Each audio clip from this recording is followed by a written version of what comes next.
Vážené dámy a páni, ďakujem, že ste dnes prišli. Veľmi si to vážim. Milé Trenčianky a Trenčania, dovolte mi oznámiť vám svoju kandidatúru na primátora mesta Trenčín. Už 16 rokov pôsobím v samospráve mesta po boku Richarda Rybníčka a som členom jeho najúžšieho tímu. Toto obdobie považujem za najvýznamnejšie z pohľadu rozvoja nášho mesta. Som hrdý na to, že som sa na to mohol spolupodieľať. 4 roky som bol vedúci útvaru stavebného, životného prostredia, dopravy a investícií a posledných 12 rokov som viceprimátorom mesta Trenčín. Nadobudol som skúsenosti a mám odhodlanie pokračovať a ďalej pretvárať naše mesto na úspešné a funkčné mesto, v ktorom sa obyvateľom dobre žije. Kandidujem ako nezávislý kandidát a vyzbieram pre svoju kandidatúru potrebný počet podpisov a nebudem o podporu žiadať žiadnu z politických strán. Kandidujem ako primátor, ktorý chce slúžiť všetkým obyvateľom mesta, bez rozdielu. Čo ma motivuje k tomuto vážnemu kroku, kandidovať na primátora? Motivuje ma presvedčenie, že sme na správnej ceste a verím, že naše výsledky sú toho dôkazom.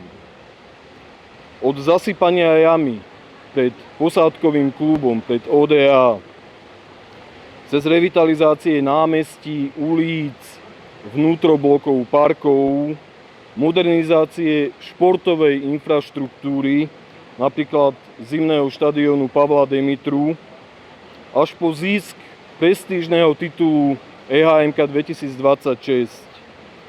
My Trenčania máme byť naozaj na čo hrdí.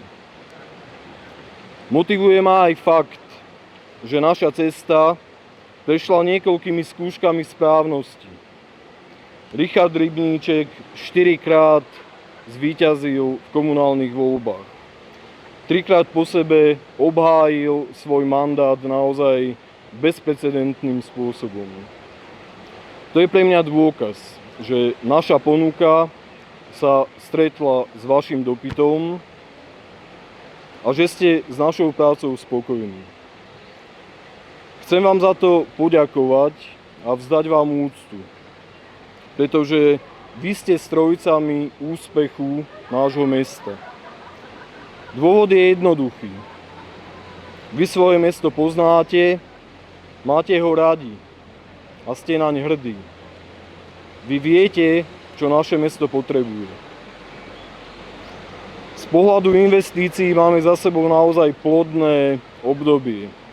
My sme za uplynulých 16 rokov pripravili a zrealizovali viac ako 1000 investičných akcií a preinvestovali sme či už z vlastných zdrojov alebo z eurofondových zdrojov viac ako 150 miliónov eur.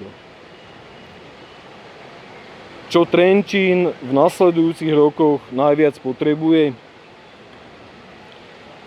Trenčín najviac potrebuje kontinuitu, potrebuje stabilitu, potrebuje spoluprácu a potrebuje napredovať. Potrebuje pokračovať ďalej v rozvoji. Verím, že z mojich úst je slovo kontinuita a pokračovanie naozaj uveriteľné. Dôležitou oblasťou je doprava.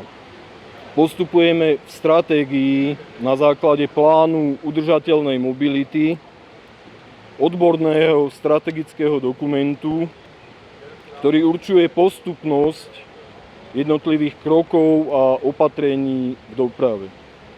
Pripravujeme preložku štátnej cesty v centre mesta. Nové opatrenia v jej súčasnej trase. Most z Ostrova do Orechového.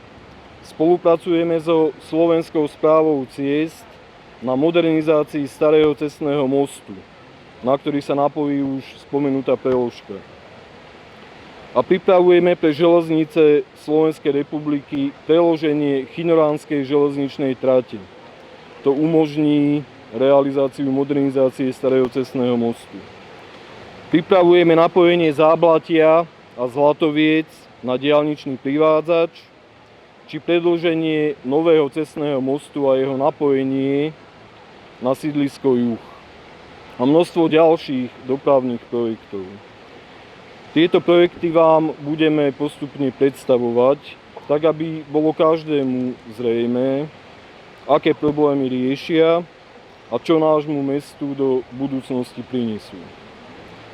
Ale to, čo prinesú, určite bude zvýšenie bezpečnosti, plynulosť cestnej premávky, vybudovanie pruhov pre hromadnú verejnú dopravu pre autobusy, vybudujeme nové cyklotrasy, nové chodníky pre peších.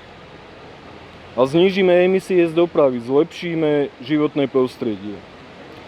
Jednoducho bude to o tom, aby obyvatelia mesta sa bezpečne a rýchlo dostali tam, kam potrebujú.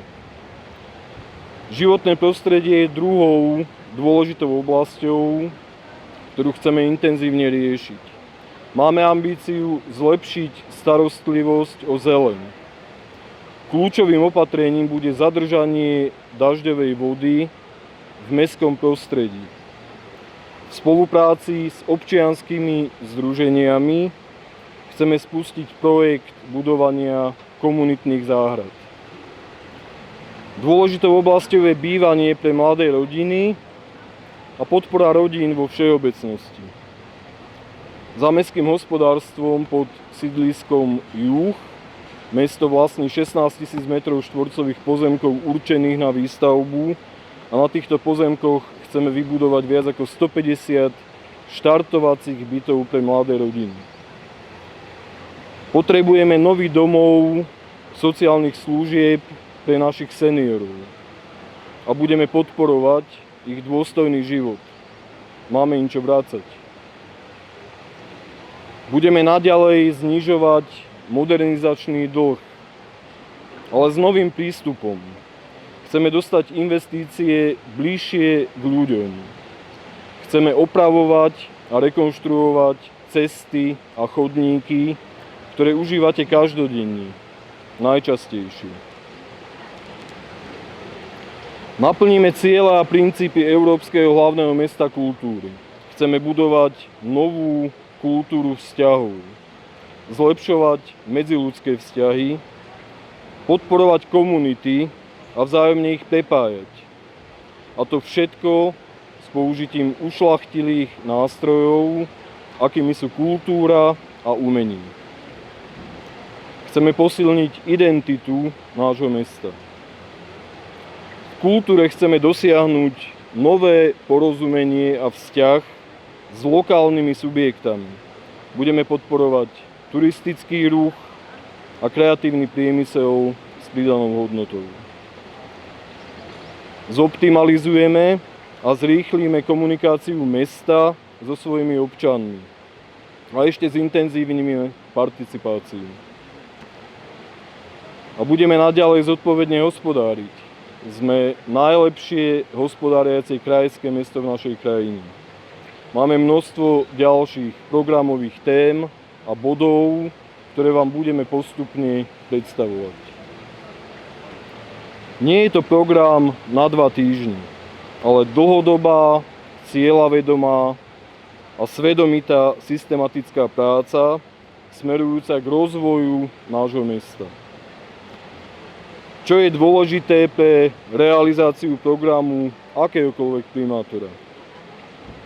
Je to spolupráca a súčinnosť primátora a poslancov mestského zastupiteľstva.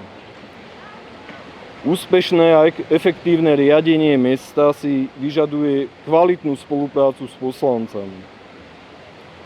Preto sme spoločne vytvorili tím kandidátov na poslankyne a poslancov mestského zastupiteľstva, ktorí zdieľajú rovnaké hodnoty rovnakú predstavu o budúcnosti nášho mesta a ktorí tu dnes pred vami stoja spolu so mnou. Sme vopred dohodnutí na spolupráci a uzatvorili sme spolu memorandum o programe. Po voľbách vytvoríme poslanecký klub s názvom Trenčín 2026+. Len silný a odborný tím dokáže zabezpečiť, aby dobré projekty sa pretavili do realizácie. My vám tento tím v nasledujúcich týždňoch predstavíme a spoločne s Richardom Rybníčkom vás budeme prosiť o podporu a o vašu dôveru pre týchto kandidátov. Mesto netvoria múry a asfalt, ale jeho obyvatelia. Mesto tvoria ľudia. Vy ste tou najcennejšou hodnotou, ktorú mesto má. Dámy a páni, lepšia budúcnosť nášho mesta začala pred 16 rokmi. A my chceme pokračovať. Pokračovať ďalej v pretváraní nášho mesta na kvalitné a lepšie miesto pre život. Tak prosím, spoločne pokračujeme ďalej. Ja vám veľmi pekne ďakujem za pozornosť.